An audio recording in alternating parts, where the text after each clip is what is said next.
गुजरात के वडोदरा शहर का ऐतिहासिक कमाटी बाग अब अपनी पुरानी पहचान खो रहा है।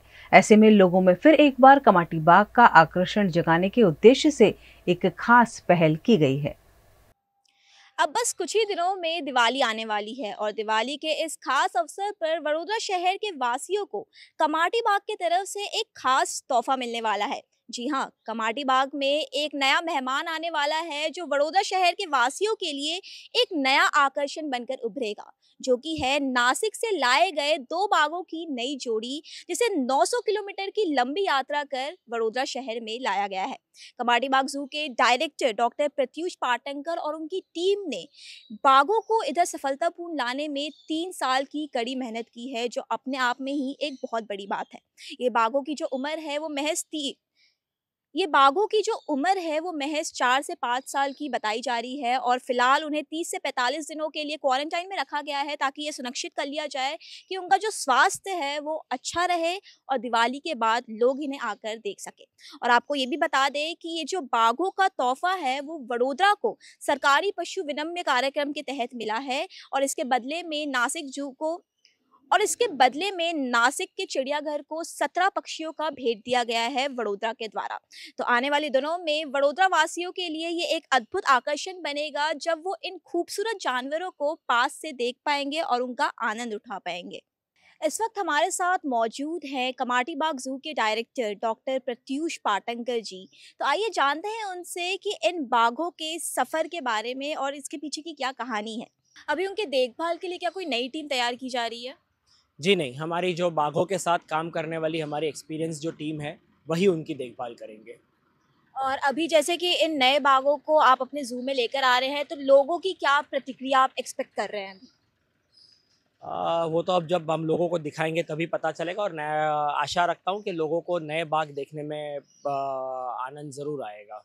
मुझे बताते हुए बेहद खुशी हो रही है कि ऑलमोस्ट एक दशक के बाद वडोदरा के श्री सयाजी बाग ज़ू में बाघों की एक युवा बाघों की एक जोड़ी लाई है हमने, जो बाला साहेब ठाकरे इंटरनेशनल ज़ू गोरेवाड़ा नागपुर के पास जो है वहाँ से इन्हें लाया गया है।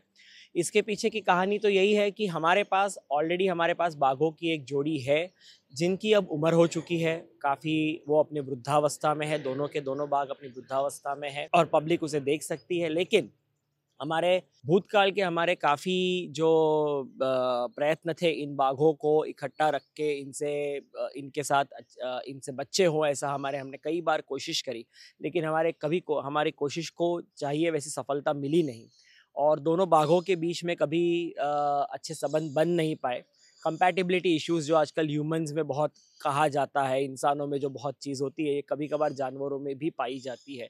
और इसी इश्यूज़ के तहत हमें ऑलमोस्ट पिछले 3 साल से हम लोग इसी कोशिश में थे कि अब बड़ौदा ज़ू के लिए हमें सयाजी बाग ज़ू के लिए हमें बाघों की नई जोड़ी कहीं ना कहीं भारत के किसी भी देश से हमें लानी पड़ेगी। इसीलिए हमने भारत के तमाम काफ़ी जो प्राणी संग्रहालय थे, चिड़ियाघर थे, उनके संपर्क में हम थे कि जिनके पास काफ़ी अच्छी संख्या में बाघ हैं और जो हमें एनिमल एक्सचेंज प्रोग्राम के तहत हमें बाघ दे सके। तो आखिरकार नागपुर का जो गोरेवाड़ा ज़ू है, उस गोरेवाड़ा ज़ू में के साथ हमारा ये एनिमल एक्सचेंज प्रोग्राम हुआ और इसे सेंट्रल ज़ू अथॉरिटी दिल्ली से भी इसकी अप्रूवल आई और इस अप्रूवल के तहत बड़ौदा श्री सयाजी बाग ज़ू से हमने कुछ प्रजातियों के पक्षी देकर हमने इन बाघों की जोड़ी को यहाँ लाया है।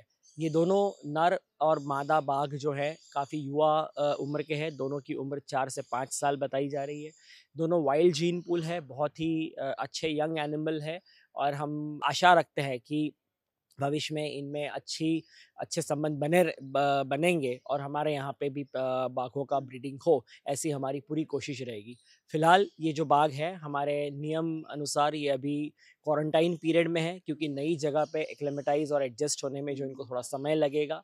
900 किलोमीटर की इन बाघों का जो प्रवास है वो भी काफ़ी अच्छा रहा।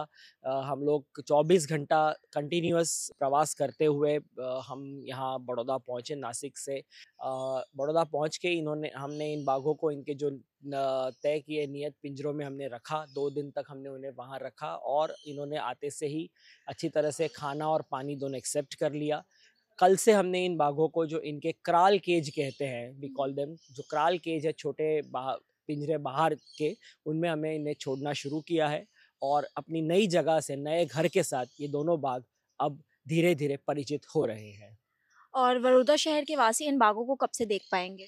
देखिए, हमारा नियम सीजेड का तो हमारा नियम है कि 30 से 45 दिन का क्वारंटाइन पीरियड होता है, लेकिन जितने जल्दी इन बाघ के बर्ताव है उसमें हमें पता चल जाएगा कि अब जो बाघ, दिवाली से पहले मुमकिन नहीं है मैडम, लेकिन जितनी जल्दी ये नए अपने घर के साथ परिचित होंगे, उतनी जल्दी हम बड़ौदा वासियों को इनका दर्शन करा सकेंगे। और जैसा कि आपने बताया कि 900 किलोमीटर की दूरी तय कर इन बाघों को लाया गया है, तो कैसी-कैसी चुनौतियों का सामना करना पड़ा इतनी दूर से लाने में? चुनौतियों में तो ज़्यादा ये नहीं आया, इसके लिए भारत सरकार भी काफ़ी तक भारत सरकार का श्रेय जाता है।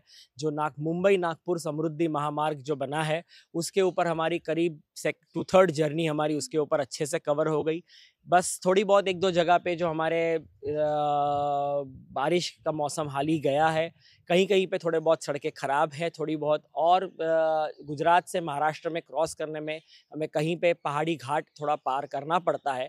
पहाड़ी घाट का रास्ता भी अच्छा है, लेकिन वो रास्ता सिंगल ट्रैक होने की वजह से थोड़ा-सा ट्रैफिक जैम और थोड़ी कुछ पैच में जो सड़क ख़राब थी, उसके अलावा हमें और कहीं पे भी रास्ते में दूसरी कोई भी कठिनाई का सामना हमें नहीं करना पड़ा।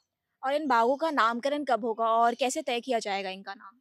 वो हम उनके कीपर्स पे हम ज़्यादा ये करते हैं, क्योंकि जो इनकी केयर करने वाले जो एनिमल कीपर्स हैं, हम सबसे पहले हम उन्हें प्रायोरिटी देंगे, हम नाम रखें उससे पहले। आशा करता हूँ जल्द से जल्द 1 आध हफ्ते भर में हम इनका नाम रख देंगे, ताकि जल्दी उन्हें हम उनके नामों से बुलाना शुरू कर दें।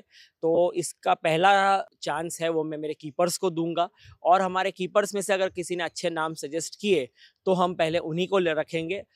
नहीं होगा तो हम ऊपरी अधिकारी जो है वो हम कुछ सजेस्ट करेंगे, और इस तरह से इनका नामकरण किया जाएगा।